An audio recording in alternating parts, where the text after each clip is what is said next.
আসসালামু আলাইকুম। আমরা এটার সাথে সবাই পরিচিত মশা মারার কাজে ইউজ করে থাকি, ইলেকট্রিক ব্যাটও বলি অনেকেই। যাই হোক, এটা দেখেন আমাদের কি হচ্ছে, এটা কিন্তু আমাদের পাওয়ার পাচ্ছে, ফুল চার্জ আছে, পাওয়ার পাচ্ছে। দেখেন এটা পাওয়ার পাওয়া অবস্থায় আমরা যদি এখানে টাচ করি, দেখেন আমাদের ফায়ার হওয়ার কথা। আমি পুশ করছি, টাচ করছি, দেখেন ফায়ার হওয়ার কথা কিন্তু হচ্ছে না। তাহলে এটা কি প্রবলেম হয়েছে সেটা দেখার জন্য কিন্তু আমার অবশ্যই এটাকে খুলতে হবে। আমি খুলে নিচ্ছি, দেখেন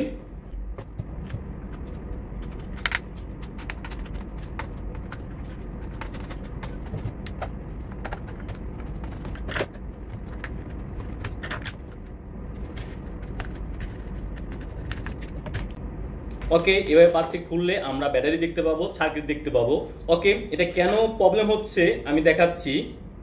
এটা সব ঠিকঠাক আছে, আমাদের চার্জও হচ্ছে, পাওয়ারও দেখাচ্ছে, তারপর আমাদের এটা ব্যাটে সমস্যা হচ্ছে কেন, ফায়ার হচ্ছে না কিসের জন্য আমি দেখাচ্ছি। দেখেন এখানে আমাদের যে তিনটি তার আছে, দুটি লাগানো আছে, এই যে দেখেন একটি খুলে গেছে। তার মানে আমাদের ব্যাটের নেগেটিভ দুটি লাগানো আছে দুই পাশের, মাঝখানের যে পজিটিভ অংশটা যেটা হাই ভোল্টেজ আমাদের বিটে যায় থাকে, দেখেন সেটা কি হচ্ছে, ওপেন হয়ে গেছে। তার জন্যই কিন্তু আমাদের সব ঠিক আছে, এটা ফায়ার করে নাই। ওকে, এটা আমরা লাগিয়ে দিব। দেখেন এই যেখানে পজিটিভ লেখাও আছে, এখানে আমরা এটা লাগিয়ে দিব, এই পাতটায় এই তারটি লাগিয়ে দিব। দেখেন আমি লাগিয়ে দিচ্ছি। এটা লাগানোর জন্য আমাদের অবশ্যই সোল্ডারিং আয়রন লাগবে। দেখেন আমি এখানে সোল্ডারিং করে দিচ্ছি সুন্দরভাবে।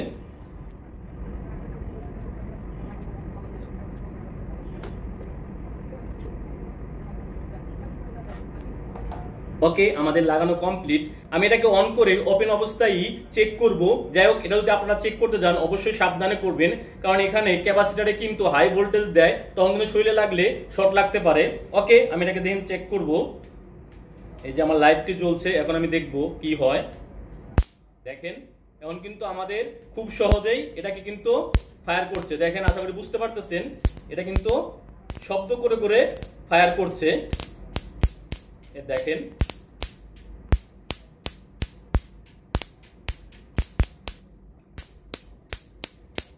আশা করি বুঝতে পারছেন। এখন কিন্তু আমাদের ব্যাটটি সম্পূর্ণ ঠিক আছে। তাহলে যেহেতু আমাদের আর কোনো প্রবলেম নেই, আমি যেভাবে ছিল আবার এটা লাগিয়ে দিচ্ছি।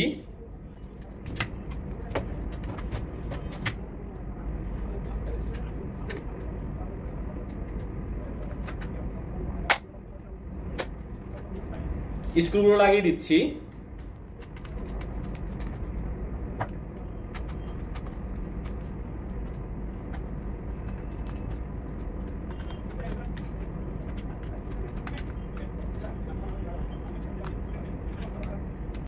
আশা করি বুঝতে পারছেন, এই ধরনের ইলেকট্রিক মশা মারার ব্যাটে ছোটখাটো প্রবলেম হইলে নিজে নিজে মেরামত করে ব্যবহার করতে পারেন খুব সহজে।